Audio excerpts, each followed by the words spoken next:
Shalom sidang jemaat yang dikasihi Tuhan, salam sejahtera bagi kita semua. Kembali kita berjumpa dalam sarapan rohani pada hari ini, hari Senin, tanggal 10 Mei 2021. Sebelum kita bersama-sama akan membaca dan merenungkan firman Tuhan, saya mengajak kita semua untuk berdoa kepada Tuhan. Mari kita berdoa.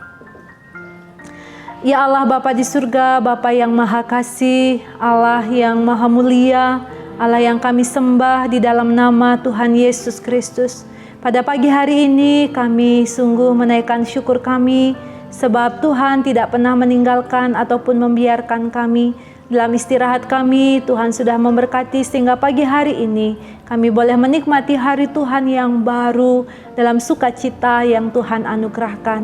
Sekarang ya Tuhan, sebelum kami melanjutkan tugas tanggung jawab kami masing-masing, kami sungguh rindu untuk membaca dan merenungkan firman Tuhan. Kami mohon pengurapan ilahi terjadi atas kami, sehingga setiap firman yang tertabur dalam hati kami hari ini akan berdampak dalam kehidupan kami mengikut Engkau. Kami sambut firman-Mu hanya di dalam nama Tuhan Yesus Kristus. Amin. Firman Tuhan pada hari ini dalam dua bacaan. Yang pertama dalam kitab Amsal pasal yang pertama ayat yang ke-7 dan yang kedua kitab Kolose pasal 2 ayat yang ketiga. Saya bacakan bagi kita. Takut akan Tuhan adalah permulaan pengetahuan. Di dalam Dialah tersembunyi segala harta, hikmat, dan pengetahuan. Demikianlah firman Tuhan dalam dua bacaan yang saya bacakan dari Puji dan Janji. Dan saya memberi judul atas firman Tuhan ini, Sumber Hikmat dan Pengetahuan. Bapak Ibu sidang jemaat, Galang Ning yang Abian Base yang dikasihi Tuhan, kita semua mengetahui bahwa kemajuan teknologi saat ini sungguh luar biasa dan membawa perubahan dalam segala bidang, dalam segala aspek, termasuk juga dalam pendidikan.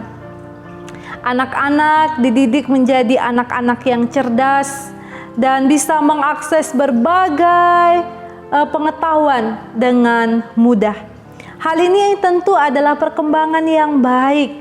Namun pertanyaannya bagi kita, apakah ketika anak-anak menjadi begitu cerdas, penuh dengan pengetahuan yang diterimanya, dimilikinya, apakah menjadikan mereka seorang yang berhikmat? Bisa jadi belum tentu menjadikan mereka berhikmat.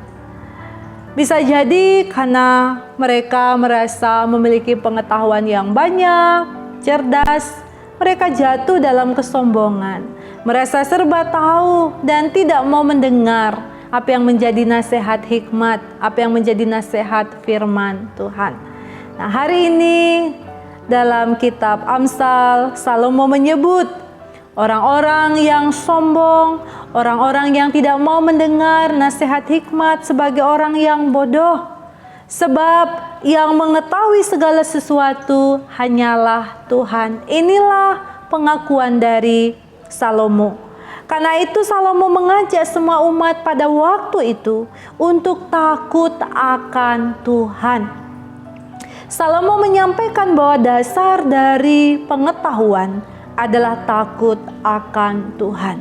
Takut akan Tuhan berarti bahwa dalam hidupnya seseorang memuliakan dan menghormati Tuhan. Dalam hidupnya, hidup dalam kekaguman akan kuasa Tuhan dan menaati firman Tuhan. Ketika kita hidup di dalam Allah, Bapak Ibu Saudara, maka disitulah sesungguhnya Salomo mau menyampaikan kita akan menerima hikmat Tuhan.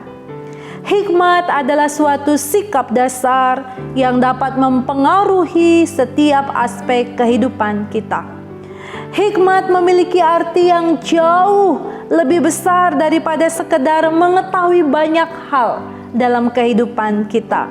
Bahkan ketika jemaat di Kolose pada waktu itu menghadapi ajaran Gnostik yang menitik beratkan pada pengetahuan yang akhirnya menyesatkan umat akan imannya kepada Kristus, maka disitulah Paulus menegaskan kepada jemaat Kolose bahwa Tuhan Yesus adalah sumber pengetahuan, sumber hikmat. Di dalam Dia tersembunyi segala harta hikmat dan pengetahuan. Oleh karena itu, Paulus menasihati mereka jangan bimbang dalam hidup beriman, melainkan harus tetap fokus, tetap hidup dalam takut akan Tuhan. Karena di dalam takut akan Tuhan, jemaat akan menerima kekayaan dan kemuliaan Kristus. Bapak Ibu Saudara yang dikasihi oleh Tuhan, melalui nasihat Salomo dan juga Rasul Paulus dalam bagian ini, maka sesungguhnya ini juga menjadi nasihat bagi kita pada hari ini. Ada beberapa hal yang harus kita lakukan di dalam kehidupan kita mengikut Tuhan. Yang pertama-tama yang harus kita ingat, permulaan pengetahuan adalah takut akan Tuhan. Oleh karena itu, mari kita terus hidup memuliakan Tuhan. Mari kita terus hidup tunduk dan menghormati Allah. Mari kita mengajarkan anak-anak kita untuk hidup takut akan Tuhan.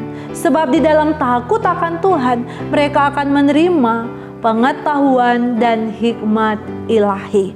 Yang kedua, Bapak Ibu Saudara, dalam bagian ini kita diingatkan, memiliki banyak pengetahuan itu baik. Tapi ingatlah, kita tetap manusia yang terbatas. Sebab Tuhan Yesus Kristus adalah sumber pengetahuan dan hikmat dalam kehidupan kita. Karena itu kita jangan menjadi sombong, tetapi baiklah kita tetap rendah hati, terus-menerus memohon kepada Tuhan, meminta hikmat kepada Tuhan, sebab Dialah sumber hikmat yang tidak terbatas di dalam kehidupan kita.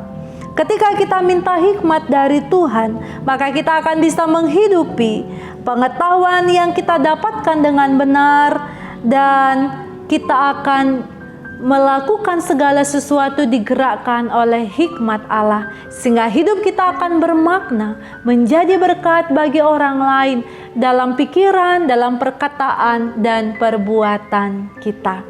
Bapak Ibu Saudara yang dikasihi Tuhan, sekali lagi, mari kita hidup dalam takut akan Tuhan, sebab di dalam Dia kita akan memperoleh segala kekayaan hikmat dan pengetahuan itu, sebab sumber hikmat dan pengetahuan itu adalah Tuhan Yesus Kristus.